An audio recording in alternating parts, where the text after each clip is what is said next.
हमारे यहाँ ये मायार है कि दौलत आ गई है, औलाद हो गई है, कारोबार अच्छा हो गया है और कोई ओहदा मिल गया है,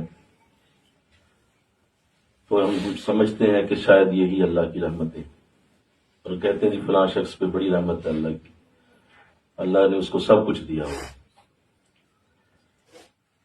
अल्लाह के यहाँ इसका कोई मायार नहीं है, ये अल्लाह की पसंद की अलामतें नहीं है। अल्लाह की पसंद की अलामत क्या है? अल्लाह जिसे अपने जिक्र की ज्यादा तौफीक दे वो अल्लाह को पसंद है। जिसे अल्लाह अपनी जात को याद करने का बहुत ज्यादा मौका दे, तो ये इस बात की अलामत है कि अल्लाह ने इसे पसंद फरमाया।